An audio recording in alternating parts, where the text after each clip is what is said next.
अस्सलाम वालेकुम viewers, tasty planner YouTube channel में आप सबको मोस्ट वेलकम। दूध वाली सेवइयाँ बनाने के लिए एक पैन में पानी ले लें और पानी को उबाल आने दें। पानी उबलना शुरू हो गया, अब इसमें 1 कप सेवइयाँ डाल दें और सेवइयों को 1-2 उबाल आने तक पका लें।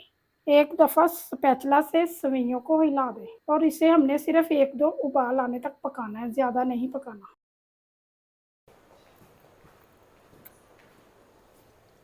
सेवइयों को 1-2 उबाल आ गया, अब इसे स्ट्रेन कर लें और दूसरा पैन ले लें और उसमें 500 ml दूध डाल दें और दूध को 1 उबाल आने दें। 500 ml दूध है और 1/4 कप शुगर है। 5-6 सब्ज़ इलायची डाल दें। दूध पकना शुरू हो गया, अब इसमें उबली हुई सेवइयाँ डाल दें।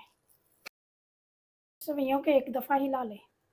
नए व्यूअर से रिक्वेस्ट है, चैनल पर नए हैं तो चैनल को सब्सक्राइब कर दें और बेल आइकन को प्रेस कर दें।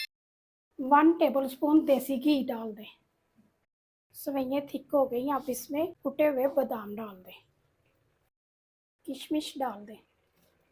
वीडियो को स्किप किए बगैर मुकम्मल देखा करें ताकि आपसे कोई स्टेप मिस ना हो, और जो लोग हमारी वीडियो को मुकम्मल देखते हैं उनका बहुत बहुत शुक्रिया। आपका वीडियो को लाइक और शेयर करना हमें मोटिवेट करता है और इससे हमारी हौसला अफजाई होती है। दूध वाली सेवइयाँ तैयार है, अब इसे डिश में डाल के सर्व करें। अगर आपको दूध वाली सेवइयों की रेसिपी पसंद आई है तो वीडियो को ज़्यादा से ज़्यादा लाइक करें, अपने फ्रेंड और फैमिली मेम्बर के साथ वीडियो को शेयर करें। बहुत सारी दुआओं और प्यार के साथ मुझे दें इजाज़त, अगली वीडियो तक। अल्लाह हाफिज़।